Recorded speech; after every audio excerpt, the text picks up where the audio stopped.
Before we get started, as always, I want to thank you watching right there for clicking on this video, for wanting to know my thoughts on the movie. I appreciate that a lot. Thank you. It means the world. I love you so much. Thank you. That being said, let's talk about a movie that you probably didn't even know was coming out this weekend. You didn't. Here's why. What's going on, my YouTubers, subscribers? Hope you guys are having a great start to your weekend, because this is the last weekend of the summer. So now look at this summer movie season. Ended off with a new horror movie by Blumhouse called Afraid. The newest horror movie from Blumhouse. Now you're thinking, Blumhouse? Shit. Hit or miss. In this movie about an AI that's pretty much wreaking havoc on his family. Where we heard that from? Oh yeah, Megan Mathregan. Turns out they're doing that again. So, is this movie good? So this movie has an interesting idea, but not a great execution. Best way I could put it. The idea of this movie being like, okay, this AI is in this house, and you know, it's kind of doing creepy things, shit like that, and then, you know, like, it's like surface level, like, okay, I see the idea you're kind of pitching, but at the same time, like, the execution of doing it all is real generic and real just like, this is kind of like a bad episode of Black Mirror. Walked out of the movie theater pretty much being like, you know what? It had potential. That's about it. Good protocols, why I believe that Afraid is officially in theaters tomorrow.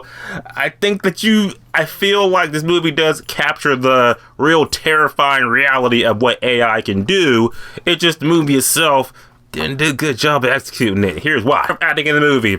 Only person who were like, I mean, there's a family of people, you know, but the main person I really know is John Cho.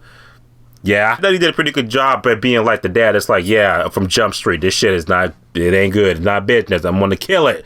AI is terrible. But the family is pretty much, you know, your generic Blumhouse family. You got mom who's just overworked, shit like that. Got a couple of kids who, you know, are naive to the shit. They'll creepy things start happening to them. And then it's like, yeah, full-fledged horror Blumhouse. There you go. Plot of the movie. Okay, more or less, here's the fast forward plot of the movie. You pretty much got a family, you know, they got a bunch of kids, overrun, too much for mom and dad to handle. And then more or less this company's like, hey, why don't you take this new AI we're testing and shit, test it out in your house. Let's see how it works. They get Aya, that's her name, Aya. It seemed like, you know, she's cool, helps the kids out, help mom out, help dad out, everything's great. She sees everything, knows everything. Still creepy things are happening, and it's just like, we gotta get rid of her.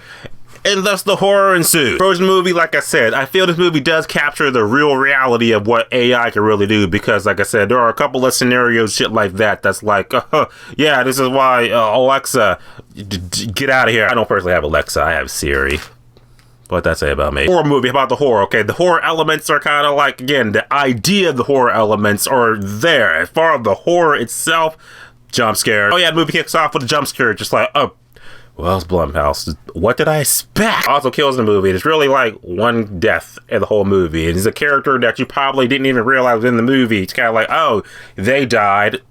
Kind of like in one of those jump cut kills, so I guess this is why this movie's kind of like a real like head scratcher, because like I said, the idea of the movie with the AI stuff like that, AI technology, what it could do, how it's just like taking over our lives and shit, that's some real world shit, and it does make you be like, whoa, this is pretty bad. As far as like a movie experience itself goes, pretty much this is probably a classic example of like a movie that I feel like would probably be better if it was like, again, a series or maybe like an episode on Black Mirror or something like that, where you can really like flesh it out and shit. Stretching it out to like a whole hour, 40-minute movie where it's like, a lot of things are not really happening. It's a lot of boring shit, a lot of cliche shit. Today, Afraid, I feel like a movie that was great on paper, but definitely not executed well in the idea. The idea of this AI technology taking over this family's house and life, stuff like that, and they can't escape it. That's some real world shit. I did appreciate that. As far as the movie experience go, you know, the horror's not really there. The acting is really shit. Not the worst horror movie I have seen this year, surprisingly, so I feel like this movie does have a place. I think it should be watched, just not on the big screen. So I'll say that Afraid is definitely a safe 6 out of 10, which is probably a good movie if you Netflix it. Afraid, especially in theaters, tomorrow. You're gonna see it, you're not gonna see it, if you even heard about it, type below, let me know your thoughts on it, and have a great, safe weekend. See you guys in the next video. We're gonna see Beetlejuice. Yeah, let the juice shake loose. As always, subscribe. Until next time.